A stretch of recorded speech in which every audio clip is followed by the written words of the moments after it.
Oke, kita kemarin sudah memasukkan balance sheet per 1 Maret 2011 ini ke dalam Excel. Ya, ini sudah dimasukkan. Nah, sekarang kita akan masuk ke soalnya atau transaksi-transaksinya akan kita input ke dalam sini. Nah, kita mulai dari tanggal 2, yaitu diterima uang dari debitur sebesar 2.500.000 pendapatan tunai. Berarti dia mendapatkan pendapatan di sini 2.500.000 bertambah ya pendapatannya, terus di kolom modal sini juga akan bertambah. Sini kita kasih keterangan pendapatan. Nah, karena ini masih persamaan dasar akuntansi, jadi ini tuh kayak masih digabung gitu dalam satu kolom. Tapi bukan berarti ini langsung dimasukkan ke modal nanti ketika di neraca ya, enggak. Tapi ini tuh bakal dipisahkan nanti berdasarkan keterangan di sini untuk di laba ruginya, terus perubahan modal sama neracanya. Jadi tidak langsung serta-merta dimasukkan ke modal, enggak. Tapi karena memang ini masih sederhana, perusahaannya sederhana, jadi bisa menggunakan persamaan dasar akuntansi. Jadi formatnya bisa seperti ini. Nah, nanti kita akan masuk ke reportnya nanti ya. Sekarang kita akan input dulu semua transaksinya ke sini. Nah, sekarang tanggal 4 dibeli tambahan perlengkapan tunai sebesar 500.000. Dia beli perlengkapan secara tunai yang di sini akan berkurang kasnya sejumlah 500.000 dan perlengkapannya akan bertambah sejumlah 500.000. Nah, di sini akan kita kasih keterangan perlengkapan. Perlengkapan boleh atau pembelian perlengkapan juga boleh. Terserah sih. Terus tanggal 7 dibayar sewa kantor tempat usaha untuk 6 bulan sebesar 6 juta. Dicatat pada akun aset. Nah, ini enak banget dikasih keterangan di sini. Nah, di sini dia bayar sewa kantor pada tanggal 7 untuk 6 bulan. Karena ini sewa kantor dibayar tanggal 7 untuk 6 bulan, ini dimasukkan ke sewa dibayar di muka. Jadi sewa yang dibayar pada suatu bulan untuk beberapa bulan ke depan. Gitu. Jadi di bulan-bulan selanjutnya dia tinggal nyatet aja, jadi nggak perlu ngeluarin uang lagi karena di tanggal 7 dia udah keluarkan uangnya. Di sini 6 juta untuk 6 bulan, berarti satu bulannya mungkin bisa sekitar 1 juta. Nah, tapi di sini karena dia bayar 6 bulan 6 juta, di sini kita harus catat dia bayar kan pakai cash. Nah, di sini cashnya akan berkurang sebesar 6 juta. Di sini sewa dibayar di mukanya akan bertambah sebesar 6 juta. Sewa dibayar di muka ini adalah termasuk dari aset kita karena hak kita untuk menggunakan kantor tempat usaha itu sudah dibayar untuk 6 bulan sebesar 6 juta. Jadi itu adalah bagian daripada aset kita. Maka di sini sewa dibayar di mukanya bertambah sebesar 6 juta. Nah, di sini kita tulis sewa dibayar di muka. Oke, kita masuk ke tanggal 9. Diterima uang pembayaran dari debitur bulan lalu sebesar 2.500.000 piutang. Nah, kita menerima sejumlah pembayaran sebesar 2.500.000. Di sini masuk kasnya sejumlah 2.500.000. Karena ini adalah diterima uang pembayaran dari debitur, berarti mungkin ada orang yang ngutang sama kita sebesar 2.500.000 dan dia bayar pada tanggal 9. Maka di sini piutangnya akan dikurangi sejumlah yang dibayarkan, yaitu 2.500.000. Nah, di sini akan kita tulis piutang. Oke, kita masuk ke tanggal 10. Diterima uang atas jasa pembuatan billboard sebesar 1.500.000. Nah, ini pendapatan lagi.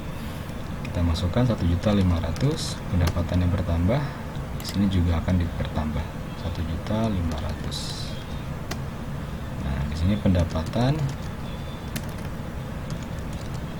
Oke. Tanggal 11 dibeli peralatan dari toko merpati sebesar 6 juta, baru dibayar 2 juta. Berarti dia masih ngutang 4 juta, tapi dia udah bayar 2 juta. Uang mukanya 2 juta. berarti dia keluarkan uang sejumlah 2 juta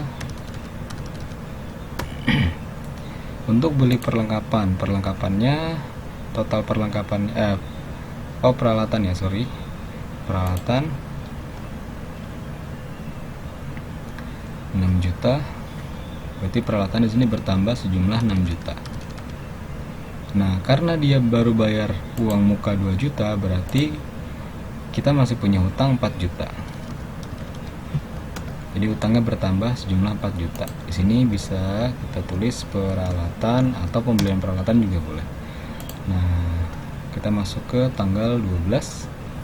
Dibayar listrik kepada PLN, nah 650.000. Jelas di sini kita akan keluarkan sejumlah 650.000. Di sini kita akan catat 650.000 juga berkurang. Oke. Sini beban listrik.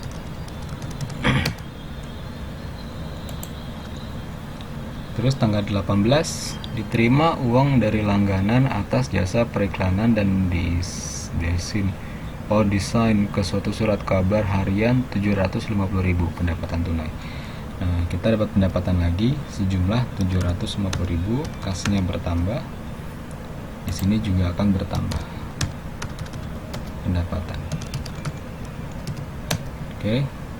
Lanjut ke tanggal 20. Dibayar utang bulan lalu kepada kreditur 2.900.000. Nah, kita bayar utang kepada kreditur 2.900.000. Kita mengeluarkan kas sejumlah 2.900.000. Nah, di sini karena kita sudah mengeluarkan kas sejumlah 2.900.000 untuk bayar hutang, maka hutangnya di sini juga akan berkurang sejumlah 2.900.000. Di sini hutang. Oke. 20 yang kedua, diterima pesanan 10 buah spanduk seharga 2 juta yang uangnya akan diterima 2 kali setelah pesanan selesai. Berarti dia belum dapat pendapatan di sini, nggak ada uang muka, nggak ada apa, tapi udah ada pesanannya, yaitu 2 juta. Maka kita juga harus mencatatnya, tapi tidak di kas, melainkan di piutang. Piutangnya 2 juta. Nah, ini adalah pendapatan. Di sini juga akan kita tulis pendapatan. Jadi langsung dicatat pendapatannya, tapi belum kita terima gitu. Jadi masih jadi piutang. Nah, sekarang tanggal 25. Diterima uang dari langganan per 20 Maret yang lalu untuk tahap pertama 1 juta. Nah, pada tanggal 25 langganan kita bayar nih sebesar 1 juta untuk tahap pertama. Berarti masuk uang kasnya sebesar 1 juta dan piutangnya akan berkurang sejumlah 1 juta. Nah, di sini kita nggak perlu lagi mencatat pendapatan masuk 1 juta karena di sini pada tanggal 20 ketika pesanannya muncul, di sini kita sudah mencatatnya sebagai pendapatan. Jadi pada tanggal-tanggal berikutnya ketika nanti kita nerima pembayaran si langganan, itu udah nggak dicatat lagi pada pendapatan, melainkan urusannya udah sama piutang sama kas. Gitu. Jadi sini udah nggak dicatat lagi ya. Sini kita catat piutang. Oke. Sekarang kita tanggal 31. Dibayar gaji para karyawan sebesar 1.500.000. Nah, dia ngeluarin duit untuk bayar gaji karyawan 1.500.000. Maka akan mengurangi di sini 1.500.000. Mengurangi hartanya dia. Baik, beban gaji. Oke. Tanggal 31 yang kedua, perlengkapan yang terpakai sebesar 900.000. Nah, ketika akhir bulan untuk mencatat berapa sih perlengkapan yang terpakai, maka perusahaan biasanya ya menghitung perlengkapan itu kan contohnya kayak sesuatu yang dipakai habis, bisa dibilang kayak gitu, kayak kertas, tinta, pokoknya sesuatu yang dipakai habis yang berhubungan dengan operasional usaha kita. Itu bisa dihitung tuh berapa yang terpakai, habis itu dinominalkan kira-kira berapa nominalnya. Nah, di sini setelah dihitung ternyata yang terpakai 900.000, maka kita akan catat di sini perlengkapannya akan berkurang sejumlah 900.000 karena udah dipakai kan. Nah, di kolom sini juga akan berkurang 900.000. Nah, di sini akan kita catat sebagai beban perlengkapan. Ini perlengkapan yang sudah terpakai. Meskipun perusahaan sudah beli perlengkapan itu, tapi tetap ketika perlengkapan itu dipakai, itu ada pencatatannya gitu. Jadi mungkin nanti karyawannya ngambil perlengkapannya untuk kebutuhan pribadi, nah itu nggak boleh. Makanya pencatatan perlengkapan itu harus dilakukan. Jadi untuk menghindari kesalahan dalam pencatatan perlengkapan atau curang-curang lah, bisa diketahuan nanti. Nah, 31 yang ketiga, peralatan yang disusutkan karena nilainya berkurang sebesar 500.000. Nah, di sini kita punya ada peralatan, nih ada peralatan dan akumulasi penyusutan peralatan. Jadi akumulasi penyusutan itu kayak suatu nilai yang disiapkan oleh perusahaan kalau nanti umur ekonomis peralatannya sudah sampai. Misalkan kayak contohnya laptop kan beda peralatan sama perlengkapan. Bedanya kan kalau perlengkapan yang tadi dipakai habis, kayak kertas, tinta, itu dipakai habis. Kalau peralatan kan nggak dipakai habis. Masa iya laptop sekali dipakai langsung dibuang, nggak sultan banget. Nah, makanya jadi misalkan umurnya laptop anggaplah 4 tahun gitu kan. Nah, jadi selama 4 tahun itu perusahaan bisa dibilang kayak menyiapkan sejumlah dana kalau nanti sudah umurnya 4 tahun, laptopnya tiba-tiba wafat atau mau diganti dengan yang baru. Nah, perusahaan udah punya duitnya, kayak gitu, kira-kira kayak gitu. Nah, jadi nggak kebingungan lagi. Soalnya kalau misalkan peralatannya nggak ada atau nggak disiapkan duitnya, terus akhirnya peralatannya nggak kebeli atau rusak, ya perusahaan nanti nggak bisa operasi nanti. Nah, gitu. Nah, nanti akumulasi penyusutan ini akan kita catat di sini. Jadi ketika dihitung, ternyata di bulan Maret kita akan keluarkan untuk disusutkan sebesar 500.000. Berarti di sini negatif 500.000. Ingat ya, akumulasi penyusutan peralatan itu nilainya negatif karena dia tujuannya adalah mengurangi aset kan, dia akan mengurangi peralatan. Nah, di sini juga akan kita catat sebesar 500.000 karena aset kita berkurang. Di sini kita tulis beban penyusutan peralatan. Oke. Nah, sekarang tanggal 31 yang terakhir, sewa yang dibayar di muka telah terpakai 1 bulan, diperhitungkan biaya sewa. Nah, kalau kita lihat di sini tanggal 7 kan perusahaan sudah sempat bayar tuh untuk 6 bulan ke depan sampai Agustus, dari Maret sampai Agustus. Nah, pada tanggal 31 Agustus berarti kan perusahaan sudah pakai hak untuk sewa kantornya untuk bulan Maret gitu. Jadi dihitung 1 bulan nih sudah sewanya untuk pakai kantor tempat usahanya. Jadi di sini sisanya, kalau kita mau lihat sisanya 5 bulan, sisanya masih ada 5 bulan lagi. Berarti yang udah terpakai 1 bulan yaitu 1 juta. Di sini juga harus kita catat. Berarti sewa dibayar di mukanya berkurang 1 juta. Aset kita berkurang 1 juta. Di sini juga akan kita catat berkurang 1 juta. Di sini beban sewa.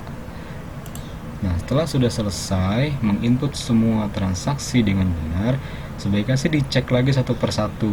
Karena kalau sudah ditotal, kan harus balance nih di bagian sini. Ini kan bagian aktiva nih, dari kas, piutang, perlengkapan, sewa dibayar di muka, peralatan, dan akumulasi penyusutan. Ini kan ada di bagian aktiva. Sedangkan hutang dan modal ini di bagian pasiva.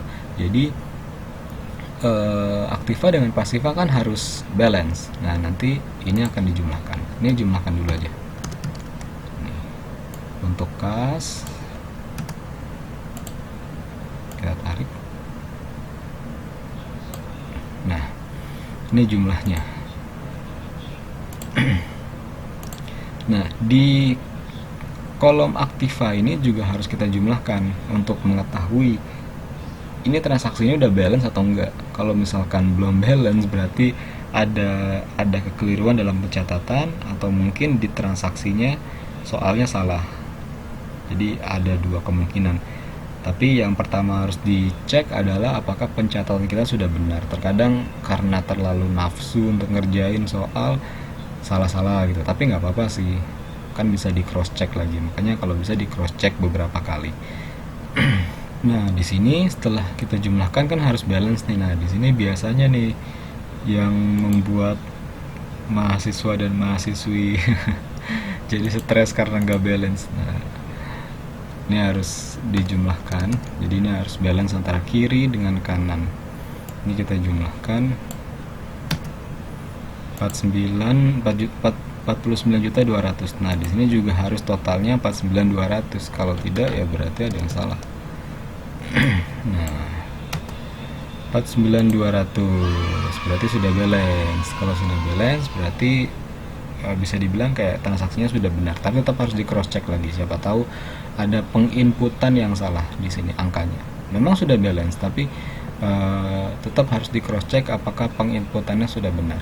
Nah, setelah dari sini kita bisa melangkah ke laporan nantinya, laporan laba rugi, terus ke laporan perubahan modal sama neraca. Oke, caranya kayak gini.